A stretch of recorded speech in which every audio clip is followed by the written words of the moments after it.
The holidays. Yay! Yeah. Said no introvert ever.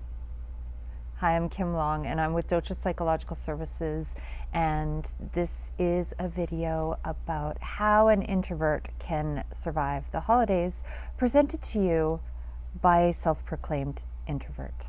Actually, I should say I'm an introvert who's learned to function in an extroverted world. So introverts around us, unite. I feel your pain.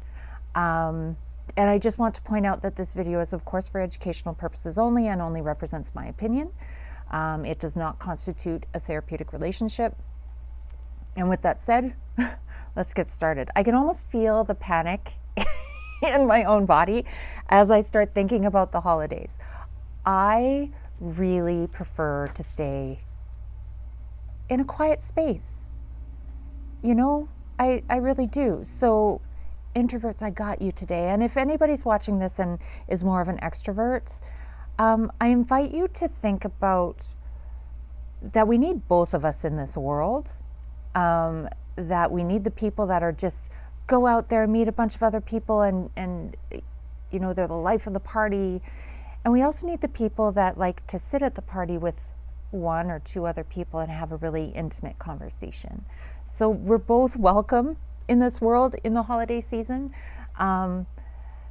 So maybe I invite you to have some compassion for those of us that really struggle. Anyway, okay. So this is actually going to be a tip video. And it's going to be from my lens because, like I said, I am an introvert that's learned to function in an extroverted world. So these are things that I actually do myself and I have found useful. And I have tried other things that haven't been so useful. So whatever, feel free to share your tips in the comments below because I think we can all learn from each other. So tip number one, and I have my tip sheet below, so if I keep looking down, that's what that is about. I like to go in with a topic. So I will check it, but a fun topic. So not the news or religion or money.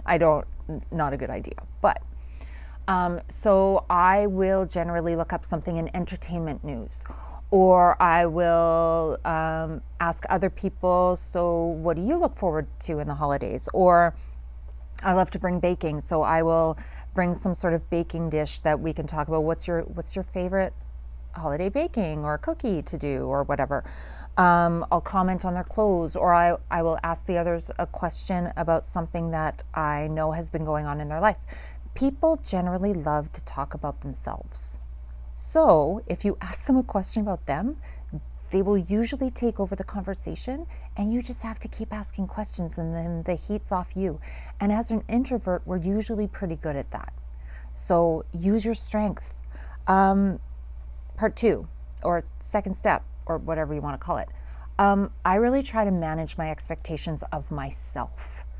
And along with that, I will also try to set an intention for what I want from the event. So if I want from the event to see an old friend and really try to connect with them at that event, then that helps me to look forward to it. I will also give myself grace by not managing, or by managing my expectations of myself, that, you know, it's okay that I'm not going to be talking with everyone. It's okay that I don't have to move from the one chair that I find in the corner. Like, that's fine. The fact that I showed up is actually enough. I don't have to be anybody other than myself. Number three, I will take breaks. And,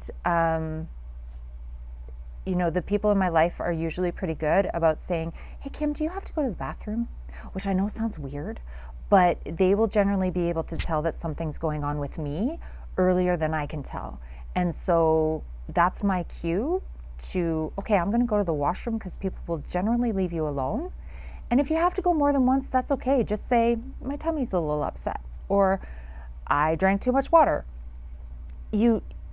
It's usually an acceptable, non-judgmental or non-attention getting excuse to just have to go to the bathroom, to take a time out, woo-saw it out, and then re-engage when you're ready.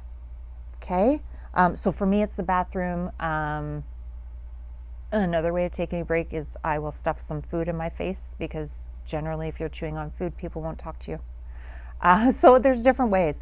I try to not do the food thing, because then I will end up feeling quite nauseous after the party or whatever it is. But it's up to you. Find what works for you, but take a break. Along with that, setting a time limit with your partner or with yourself or with your friends. And that kind of goes with taking breaks. You can ask your friends or whoever you're going with for help in managing your own stuff. And this kind of goes with managing expectations as well, because sometimes I'm hard on myself. And so I need somebody else to step in and go, stop it, go take a break. So anyway, enlist some help, but in setting a time limit, generally what I'll do is I will ask for a check-in at a certain time. So, okay, at 9 o'clock, let's just check in. And if I am done, it has to be okay that I go. I'm not going to ask the person that I'm with to leave. So sometimes if I already know that I'm feeling quite off, I'll ask to go in separate vehicles. Or if we are going in one vehicle, I'll set that expectation with the person that I'm going with that I might need to leave before you're ready to leave. So let's talk about what the time limit is going to be on that, where we at least check in. And if I'm doing okay, if I'm still having a great time, then okay, we set another time to extend it to.